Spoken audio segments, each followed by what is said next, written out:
ঘটনা যেটা ঘটে গেছে এটা নিয়ে আর তর্ক করে লাভ নাই।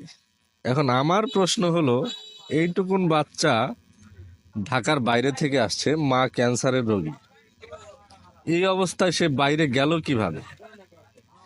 এতটুকুন বাচ্চাকে তো বাইরে অ্যালাউ করার কথাই না।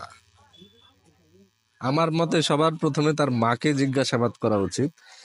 কারণ আজকে আবার শুনতেছি এই মেয়ের নাকি 2 বছর আগে থেকে এই ছেলের সাথে রিলেশন। সেই ক্ষেত্রে মা তো একটু হলেও জানতো ব্যাপারটা।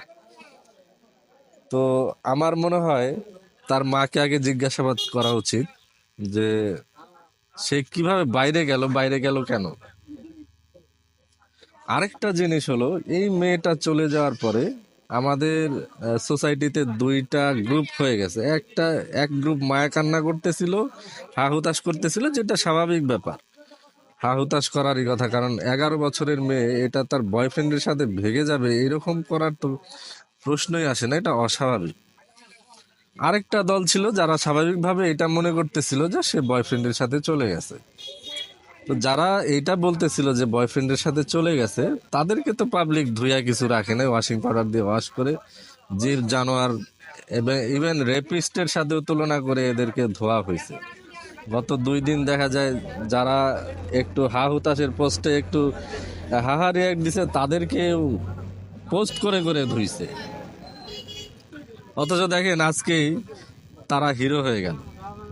আর যারা হা হুতাশ করতেছিল তারা অনেকটা ওই মেয়ের কাছে আর কি। ওই মেয়ে তো 2 দিন যাবত এই তামাশা দেখতেছিল। মেয়ে আর মেয়ের বয়ফ্রেন্ড তো জানতো এই ব্যাপারটা যে তারা ভাইরাল হয়ে গেছে। 2 দিন যাবত তামাশা দেখতেছিল, আর এই মানুষগুলা যারা কান্না করতেছিল, হা হুতাশ করতেছিল, তাদেরকে মনে হয়, আমার মনে হয় গাধাই বলতেছিল। তারা মজা নিচ্ছিল। ওই মেয়ের হাসি দেখে এইটাই মনে হচ্ছিল যে সে মজা পাইছে ব্যাপারটাতে।